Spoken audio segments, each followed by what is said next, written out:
Hello guys! So, GT7's new DLC is coming out in less than 24 hours, so I wanted to make a video on it. But not just the DLC itself, but the Power Pack, the paid DLC. I want to talk about that first because that's what I'm most interested in. Because for me, there's not a whole lot to do in GT7. I've pretty much completed the game already, and I say pretty much because when they keep adding new stuff, your completion rate goes from 100% to under it, obviously, so you can never truly complete the game, and that's why I don't bother always catching up to the 100% completion rate. But yeah, the Power Pack DLC. This is exactly what I've been hoping for, because there's nothing for me to do in the game. I merely launch the game to do the weekly time trials every time, but other than that, the game's just like virtually sitting on my shelf. And I actually intended to make this video a couple days before the update would drop, and today I even felt like I'm not gonna do it because it's only gonna be less than 24 hours until the update drops, but I decided to do this video because they just revealed some new info along with the, trailers that just came out. And I gotta say, I'm a little bit disappointed with the Power Pack. I expected a little bit more out of it, but I'll explain why. So, when the Power Pack DLC was first revealed, it advertised that it was going to give you 5 million credits when you get the DLC. So, of course that made me assume that okay, you get 5 million credits so you can get some cars, so you can do the DLC races, but it turns out that's not the case.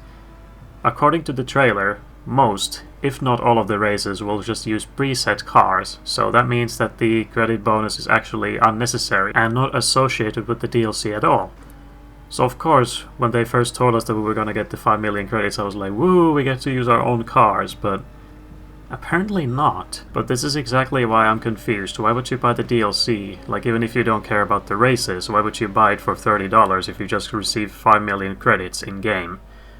We already have the microtransactions for receiving credits, but like, yeah, I don't know how to feel about that. Obviously, I'm well off in the game, so I don't really have any need for those 5 million, but I have to pay for it anyway because it's part of the DLC, so it's not like I have a choice.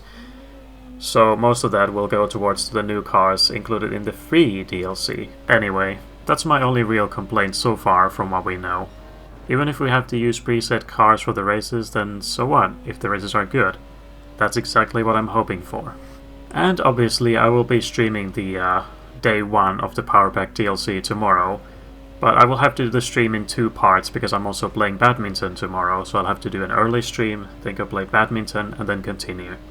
So I think in the first stream I'll just check out the free DLC, do the circuit experiences for Yas Marina and Circuit Gilles Villeneuve, and check out the new cars, but I will properly begin the Power Pack DLC on the second stream.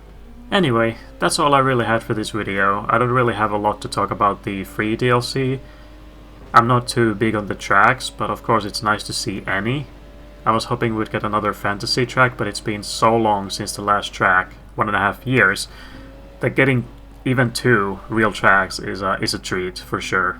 And then obviously my beloved Espace F1. All of us thought that it was never coming back, but we already got a few classics from older games, so yeah. It was a possibility, but of course we didn't know for sure until we finally got the confirmation, so that's the car I'm most excited for.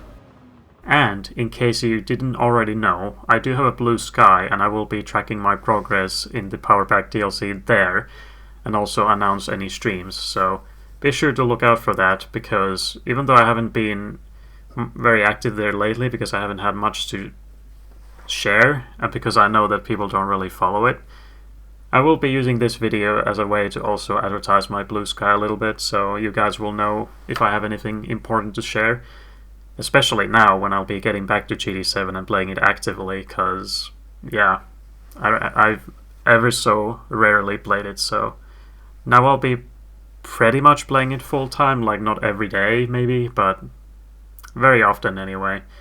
Especially now while we still await for the GTA DLC to come out on December 9th. But yeah, I'll see you guys later. Thanks for watching.